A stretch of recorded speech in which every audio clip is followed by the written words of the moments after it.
हरे कृष्णा। प्यारे भक्तों, आज सुनिए आमल की एकादशी पारण कथा, तुलसी माता जी की कथा।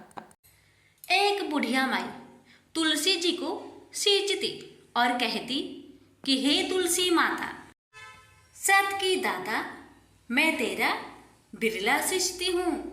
मुझे बहू दे, पीताम्बर की धोती दे, मीठा मीठा घास दे, बैकुंठा में बास दे, चटक की चाल दे, पाटक की मौत दे, चंदन का काठ दे, रानी सा राज दे, दाल भात का भोजन दे, 11 की मौत दे, कृष्णा जी का कांधा दे।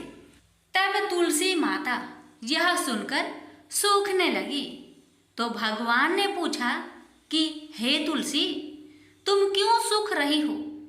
तुलसी माता ने कहा कि एक बुढ़िया रोज आती है और यही बात कह जाती है, मैं सब बात तो पूरा कर दूंगी, लेकिन कृष्ण का कंधा कहाँ से लाऊंगी?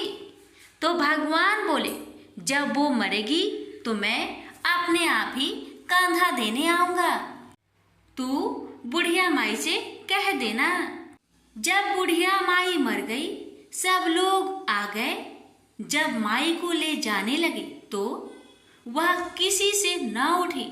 तब भगवान एक 12 बरस के बालक का रूप धारण करके आए। बालक ने कहा, मैं कान में एक बात कहूंगा तो बुढ़िया माई उठ जाएगी। बालक ने कान में कहा, बुढ़िया माई मन की निकाल ले, पीताम्बर की धोती ले, मीठा मीठा ग्रास ले, बैकुंठा में बास ले, चटक की चाल ले, पाटक की मौत ले, कृष्ण जी का कांधा ले। यह सुनकर बुढ़िया माई हल्की हो गई। भगवान ने कंधा दिया और बुढ़िया माई को मुक्ति मिल गई। हे तुलसी माता, जैसे बुढ़िया माई को मुक्ति दी वैसे सबको देना। प्रेम से बोलिए तुलसी महारानी की जय। एक बार लक्ष्मी माँ सरस्वती और माँ गंगा के बीच किसी बात को लेकर बहस हो जाती है और यह बहस इतनी ज्यादा बढ़ जाती है कि एक दूसरे को श्राप दे देती है। गंगा माँ ने माता लक्ष्मी से कहा कि तुमने मुझे नदी का बेग बनाया है, तो मैं तुम्हें श्राप देती हूँ कि तुम एक पौधा बन जाओ जो वृंदा बनकर बाद में तुलसी का पौधा बने। तभी वहां माँ पार्वती आ जाती है और कहती है कि आखिर आप लोग एक दूसरे से क्यों लड़ रहे हो? माँ गंगा कहती है कि लक्ष्मी मेरे ऊपर हंसी है, इसलिए मैंने श्राप दे दिया। इस बात पर माँ पार्वती कहती है कि आप लोग ने गुस्से में एक दूसरे को श्राप दे दिया, लेकिन इस बात का भान है कि आप श्राप के कारण कितना कष्ट झेलना पड़ता है। माँ पार्वती कहती है कि 84 लाख योनियों में से 20 लाख योनियां वृक्ष और पौधे की है। लक्ष्मी, तो आप बताइए कि एक बार पौधे के रूप में धरती में जाने के बाद आपको वृक्ष या पौधे के रूप में किस किस योनि पर रहना पड़ेगा? माँ लक्ष्मी को अपने भूल का पछतावा हुआ और उन्होंने माँ पार्वती से सहायता मांगी और कहा कि कुछ ऐसा ही हो सकता है कि 20 लाख योनिया में से एक बार मैं ही छूट जाऊं। ऐसे में माँ पार्वती ने कहा कि इस शाम का हल मेरे पास तो नहीं है, लेकिन इसका हल महादेव ही बता सकते हैं। महादेव ही है जो हर तरह की योनि से छुटकारा दिला सकते हैं।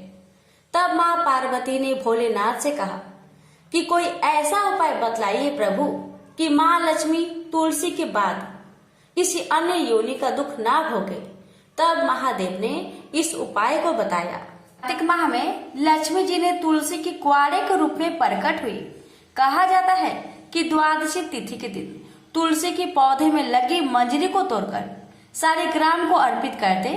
ऐसा करने से माँ लक्ष्मी का पौधे की योनि से मुक्ति मिल जाती है और वह किसी अन्य पेड़ पौधे की योनि में नहीं जाती है और मोक्ष पा लेती है।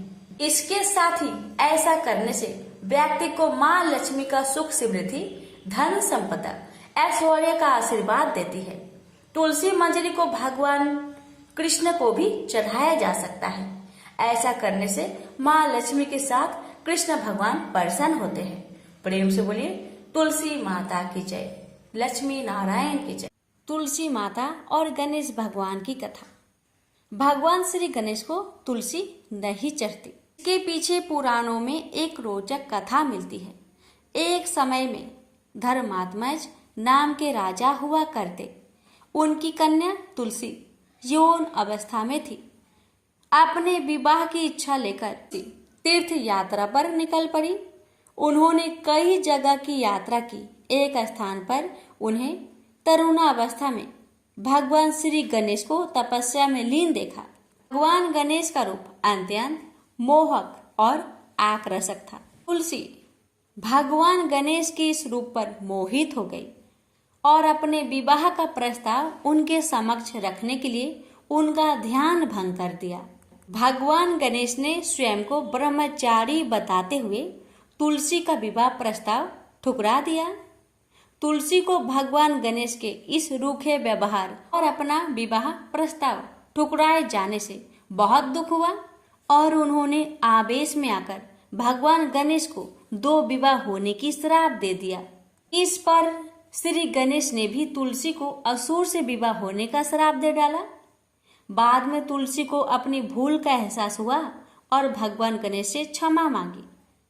ना तुम्हारा श्राप खाली जाएगा ना मेरा।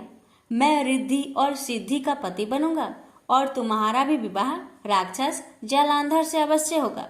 लेकिन अंत में तुम भगवान विष्णु और श्री कृष्ण की प्रिया बनोगी और कलयुग में भगवान विष्णु के साथ तुम्हें पौधे के रूप में पूजा जाएगा। लेकिन मेरी पूजा में तुलसी का प्रयोग नहीं किया जाएगा। प्रेम से बोलिए तुलसी माता की जय, गणेश भगवान की जय। एक बार देवराज इंद्र देवगुरु बृहस्पति के साथ भगवान शिव का दर्शन करने कैलाश गए। महादेव ने दोनों की परीक्षा लेनी चाहिए, इसलिए रूप बदलकर अवधूत बन गए। उनके शरीर पर कोई वस्त्र न था। उनका शरीर जलती हुई अग्नि के समान धधक रहा था और अत्यंत भयंकर नजर आते थे। अवधूत दोनों के रास्ते में खड़े हो गए। इंद्र ने एक विचित्र पुरुष को रास्ते में खड़े देखा तो चौंके। इंद्र को देवराज होने पर गर्व घेरने लगा। उन्होंने उस भयंकर पुरुष से पूछा, तुम कौन हो? भगवान शिव अभी कैलाश पर विराज रहे हैं या कहीं भ्रमण पर है? मैं उनके दर्शन के लिए आया हूँ। इंद्र ने कई प्रश्न किए, लेकिन वह पुरुष योगियों के समान मौन ही रहे।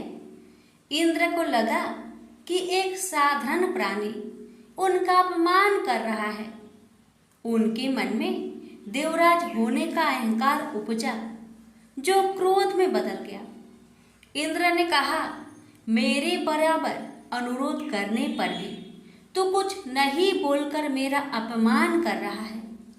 मैं तुझे अभी दंड देता हूँ। ऐसा कहकर इंद्र ने वज्र उठा लिया। भगवान शिव ने वज्र को उसी समय अस्तंभित यानी जड़ कर दिया। इंद्र की बाह अकड़ गई। भगवान अवधूत क्रोध से लाल हो गए। बृहस्पति उनके चेहरे पर आई क्रोध की ज्वाला को देखकर समझ गए कि ऐसा प्रचंड स्वरूप महादेव के अतिरिक्त किसी का नहीं हो सकता। बृहस्पति शिव स्तुति गाने लगे। उन्होंने इंद्र को भी महादेव के चरणों में लेटा दिया और बोले, प्रभु, इंद्र आपके चरणों में पड़े हैं, आपके शरणागत है। आपके ललाट से प्रकट अग्नि इन्हें जलाने को बढ़ रही है। हम शरणागतों की रक्षा करें। बृहस्पति ने विनती की, प्रभु, भक्तों पर आपकी सदा कृपा बरसती है। आप भक्त वत्सल और सर्वसम्मत है। आप इस तेज को कहीं और स्थान दे दीजिए ताकि इंद्र के प्राणों की रक्षा हो। भगवान रुद्र ने कहा, बृहस्पति, मैं तुम पर बहुत प्रसन्न हूँ। इंद्र को जीवन दान देने के कारण तुम्हारा एक नाम जीव भी होगा। मेरे तीसरे नेत्र से प्रकट इस अग्नि का ताप देवता सहन नहीं कर सकते, इसलिए मैं इसको बहुत दूर छोड़ूंगा। महादेव ने उस तेज को हाथ में धारण कर समुद्र में फेंक दिया। वहां फेंके जाते ही भगवान शिव का वह तेज तत्काल एक बालक के रूप में परिवर्तित हो गया। सिंधु से उद्भव होने के कारण उसका नाम सिंधु पुत्र जलंधर प्रसिद्ध हुआ। जलंधर जिसका नाम शंखचूड़ भी हुआ, शिव के तेज से उत्पन्न हुआ था। इस कारण परम शक्तियों से संपन्न था। वह देवों से भी ज्यादा शक्तिवान था। वह उस तेज से पैदा हुआ था जो इंद्र को समाप्त करने वाला था।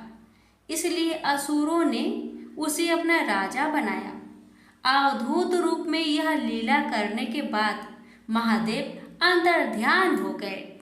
इंद्र के गर्व का भंजन भी हुआ, भगवान के दर्शन भी हो गए। तुलसी से जुड़ी एक कथा बहुत प्रचलित है। श्रीमद् देवी भागवत पुराण में इनके अवतरण की दिव्य लीला कथा भी बनाई गई है। एक बार शिव ने अपने तेज को समुद्र में फेंक दिया था। उससे एक महातेजस्वी बालक ने जन्म लिया। यह बालक आगे चलकर जालांधर के नाम से पराक्रमी दैत्य राजा बना। इसकी राजधानी का नाम जालांधर नगरी था।